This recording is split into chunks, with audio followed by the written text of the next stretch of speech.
ओम श्रीमन्नारायणाय नमः। श्री विष्णु पुराण के प्रथम अंश के 15वें अध्याय का वर्णन।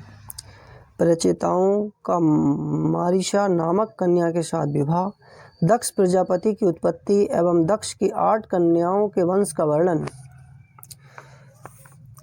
श्री पराशर जी बोले, प्रचेताओं के तपस्या में लगे रहने से, कृषि आदि द्वारा किसी प्रकार की रक्षा न होने के कारण पृथ्वी को वृक्षों ने ढक लिया और प्रजा बहुत कुछ नष्ट हो गई।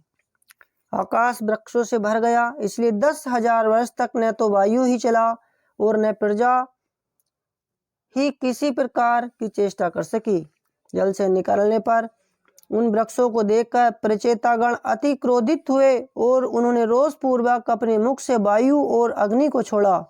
वायु ने वृक्षों को उखाड़ उखाड़ कर सुखा दिया और प्रचंड अग्नि ने उन्हें जला डाला। इस प्रकार उस समय वहां वृक्षों का नाश होने लगा।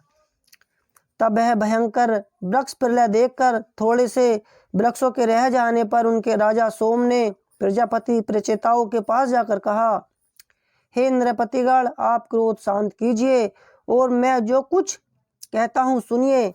मैं वृक्षों के साथ आप लोगों की संधि करा दूंगा। वृक्षों से उत्पन्न हुए इस सुंदर वर्ण वाली रत्न स्वरूपा कन्या का मैंने पहले से ही भविष्य को जानकर अपनी अमृतमयी किरणों से पालन पोषण किया है। वृक्षों की यह कन्या मारीशा नाम से प्रसिद्ध है। यह महाभागा इसलिए ही उत्पन्न की गई है कि निश्चय ही तुम्हारे वंश को बढ़ाने वाली तुम्हारी भार्या हो।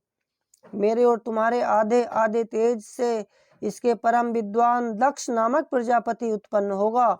वह तुम्हारे तेज के सहित मेरे अंश से युक्त होकर अपने तेज के कारण अग्नि के समान होगा और प्रजा की खूब वृद्धि करेगा। पूर्व काल में वेद वेदताओं में श्रेष्ठ एक कंडू नामक मुनीश्वर थे। उन्होंने गोमती नदी के परम रमणीक तट पर घोर तप किया। तब इंद्र ने उन्हें तपोभ्रष्ट करने के लिए प्रमलोचा नाम की उत्तम अप्सरा को नियुक्त किया। उस मंजुहासिनी ने उन ऋषि श्रेष्ठ को विचलित कर दिया। उसके द्वारा क्षुब्ध होकर वे 100 से भी अधिक वर्ष तक विषया आसक्त चित्त से मंदराचल की कंदराओं में रहे।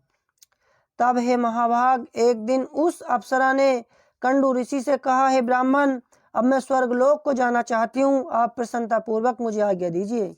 उनके ऐसा कहने पर उसमें आसक्त चित्त हुए मुनि ने कहा, भद्रे, अभी कुछ दिन और रहो। उनके ऐसा कहने पर उस सुंदरी ने महात्मा कंडू के साथ अगले 100 वर्ष तक और रहकर नाना प्रकार से भोग भोगे। तब भी उसके यह पूछे जाने पर कि भगवान, मुझे स्वर्गलोक जाने की आज्ञा दीजिए, ऋषि ने यही कहा कि अभी और ठहरो। तदंतर 100 वर्ष से कुछ अधिक बीत जाने पर उस सुमुखी ने प्रणयुक्त मुस्कान से सुशोभित वचनों में फिर कहा, ब्राह्मण, अब मैं स्वर्ग को जाती हूँ। यह सुनकर मुनि ने उस विशालाक्षी को आलिंगन कर कहा, अई शुभ्रू, अब तो बहुत दिनों के लिए चली जाएगी, इसलिए क्षण भर तो और ठहर। तब वह सुश्रोणी सुंदर कमर वाली उस ऋषि के साथ क्रीड़ा करती हुई 200 वर्ष से कुछ कम और रही। हे महाभाग, इस प्रकार जब जब वह सुंदरी देवलोक को जाने के लिए कहती, तभी वह कंडू ऋषि उससे यही कहते कि अभी ठहर जा।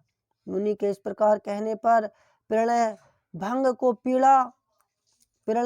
की पीड़ा को जानने वाली उस दक्षिणा ने अपने दक्षिणीयवश और मुनि के शाप से भयभीत होकर उन्हें न छोड़ा तथा उन महर्षि महोदय का भी कामासक्ति चित्त से उसके साथ अहर्निश रमण करते करते उसमें नित्य नूतन प्रेम बढ़ता गया।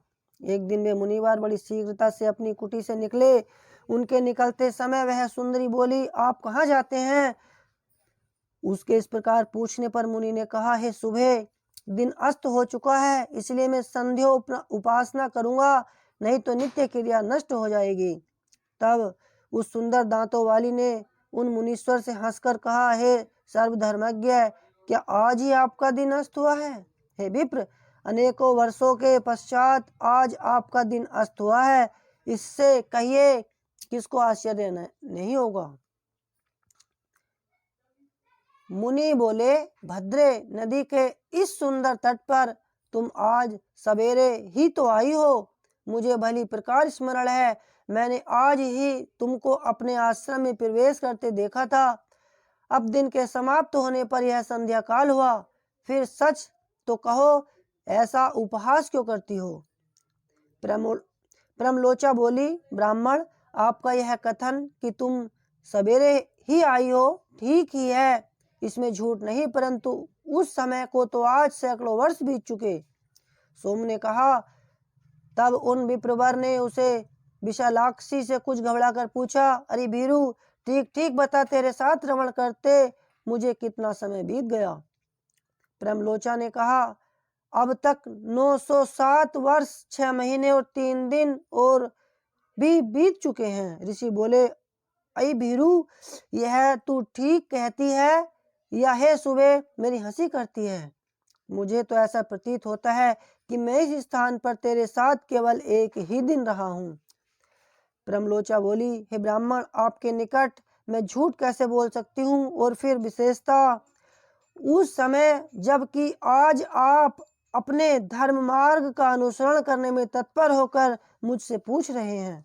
सोम ने कहा, हे राजकुमारों, उसके ये सत्य वचन सुनकर मुनि ने मुझे धिक्कार है ऐसा कहकर स्वयं ही अपने को बहुत कुछ भला बुरा कहा। मुनि बोले, ओह, मेरा तप नष्ट हो गया, जो ब्रह्मवेत्ताओं का धन था वह लुट गया और विवेक बुद्धि मारी गई। अहो, स्त्री को तो किसी ने मोह उपजाने के लिए ही रचा है। मुझे अपने मन को जीतकर चाहो उर्मियों से अतीत पर ब्रह्म को जानना चाहिए, जिससे मेरी इस प्रकार की बुद्धि को नष्ट कर दिया। उस काम रूपी महाग्रह को धिक्कार है। नरग्राम के मार्ग रूप इस स्त्री के संग से वेद्य भगवान की प्राप्ति के कारण रूप मेरे समस्त व्रत नष्ट हो गए। इस प्रकार उन धर्मज्ञ मुनिवर ने अपने आप ही अपनी निंदा करते हुए वहां बैठी हुई उस अप्सरा से कहा, अरे पापिनी, अब तेरी जहां इच्छा हो चली जा। तूने अपनी भावभंगी से मुझे मोहित कर के इंद्र का जो कार्य था वह पूरा कर लिया।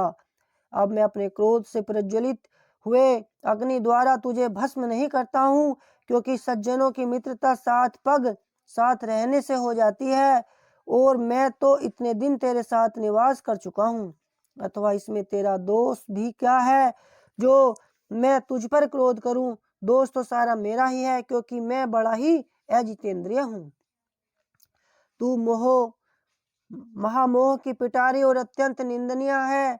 हाय, तूने इंद्रिय के स्वार्थ के लिए मेरी तपस्या नष्ट कर दी, तुझे धिक्कार है। सोम ने कहा, विभ्रम ऋषि उस सुंदरी से जब तक ऐसा कहते रहे तब तक वह भय के कारण पसीने में सरोवर होकर अत्यंत कांपती रही। इस प्रकार जिसका समस्त शरीर पसीने में डूबा हुआ था और जो भय से थर थर कांप रही थी, उस प्रमलोचा ने मुनिश्रेष्ठ कंडू ने क्रोध पूर्वक कहा, अरे तू चली जा।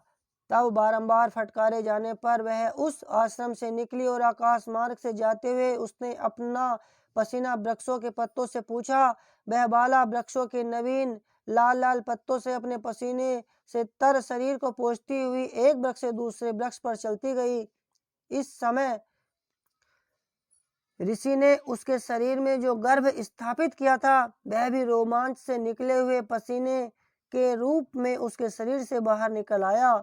उस गर्भ को वृक्षों ने ग्रहण कर लिया, उसे वायु ने एकत्रित कर दिया और मैं अपनी किरणों से उसे पोषित करने लगा। इससे वह धीरे धीरे बढ़ गया।